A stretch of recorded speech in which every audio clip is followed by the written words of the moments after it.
পবিত্র মাহে রমজান আনন্দময় ইবাদতের সময়। রমজান মাসে মুমিন মুসলমানদের জন্য বিশেষ একটি নামাজের বিধান দেওয়া হয়েছে। বছরের আর কোনো মাসে এই নামাজ পড়ার বিধান নেই। বিশেষ এই নামাজের নাম তারাবি।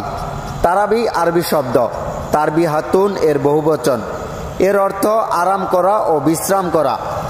ইসলামিক অনুযায়ী তারাবির নামাজের প্রতি 4 রাকাত পরপর কিছুক্ষণ বসে বিশ্রাম নেওয়ার বিধান রয়েছে। তাই এ নামাজকে তারাবি বা প্রশান্তির নামাজ বলা হয়। তারাবির নামাজের রাকাত।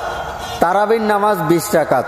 তারাবির নামাজকে 8 রাকাতের মধ্যে সীমাবদ্ধ করে ফেলা অনুচিত। পবিত্র রমজান মাসের অত্যন্ত গুরুত্বপূর্ণ আমল এই তারাবির নামাজ। এটি সুন্নত মুআক্কাদা।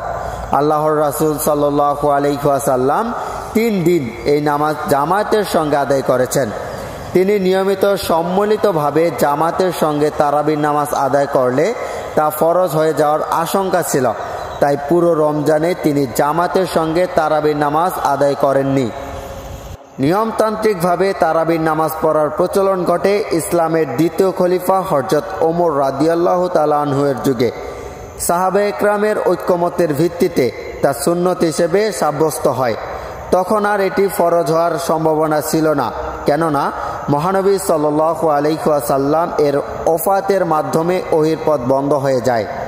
তাবেঈন ইবনে আবি জুবাব রহমাতুল্লাহি আলাইহি বলেন, ওমর রাদিয়াল্লাহু তাআলা আনহু এর যুগে রমজানের তারাবি ছিল 30 রাকাত। প্রখ্যাত তাবেঈন আব্দুল আজিজ ইবনে রুফাই রহমাতুল্লাহি আলাইহি বলেন, উবাই ইবনে কাব রাদিয়াল্লাহু তাআলা আনহু রমজানে মদিনায় লোকদের নিয়ে 20 রাকাত তারাবি ও 3 রাকাত বিতর পড়তেন। পৃথিবীর প্রথম সহিহ হাদিস গ্রন্থ মুয়াত্তা মালিক সহ অন্যান্য কিতাবে উল্লেখ রয়েছে। তাবেঈন ইয়াজিদ ইবনে রুমান রহমাতুল্লাহি আলাইহি বলেন, ওমর ইবনুল খাত্তাব রাদিয়াল্লাহু তাআলা আনহু এর যুগে লোকেরা রমজানে 30 রাকাত তারাবি পড়তেন। এ ধরনের বহু সহিহ হাদিসের বর্ণনার আলোকে ও সাহাবী তাবেঈনের যুগ থেকে চলে আসা অবিচ্ছিন্ন কর্মের ভিত্তিতে প্রমাণিত হয় ওমর রাদিয়াল্লাহু তাআলা আনহু এর যুগে মসজিদে নববীতে 20 রাকাত তারাবি হতো। এখনও মক্কা মদিনায় 20 রাকাত তারাবি হয়। সারা বিশ্বের মুসলমানরা এই সুন্নত নামাজের অংশগ্রহণ করেন। বলা যায় এটি সাহাবায়ে একরামের সুন্নত।